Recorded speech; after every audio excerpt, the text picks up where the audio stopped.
Good morning समस्त जुआर नुआ अपन को स्वागत कर आज गोटे भिडियो तो आज ब्रेकफास्ट रे बनी थिला पूरी आउ तरकारी वीडियो के फास्ट लास्ट तक कंटिन्यू करूँ। तो यहाँ देखो पूरी के अटा के बल से चकटी किना ताके पूरी बनाली तापर यहाँ देखो तेल रे छना हो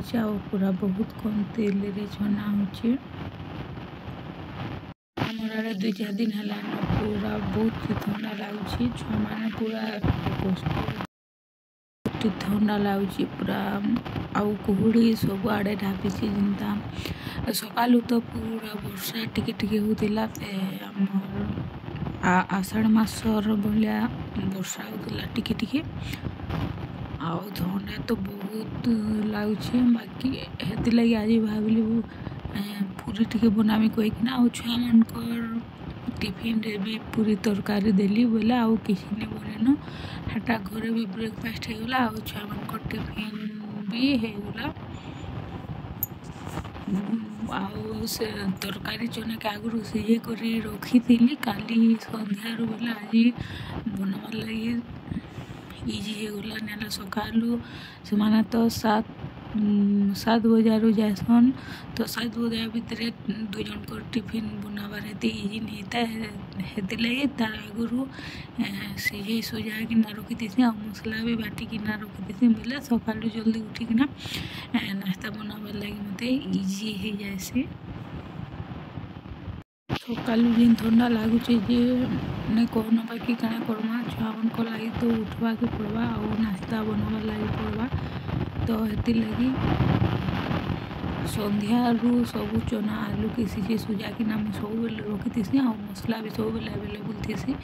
सकालू जल्दी नाश्ता बनाबार लगी मत सुविधा हो जाए। आउ डेली गोटे नाश्ता नहीं नो से माना आज पूरी नेले काली रुटी ने उपमा ने हेन्ता कर बदली नेसन।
फाइनाली रेडी हो गला मोर ब्रेकफास्ट आउ छुआ मान को भी टिफिन देकिना बटाली स्कूल गले तो आईटा घर लगे अच्छे तो यहाँ तो थी आज ब्रेकफास्ट रेसिपी आउ आज वीडियो को एतकी रखुचे देखा फिर आज गोटे न्यू वीडियो रे तो thank you for watching bye bye.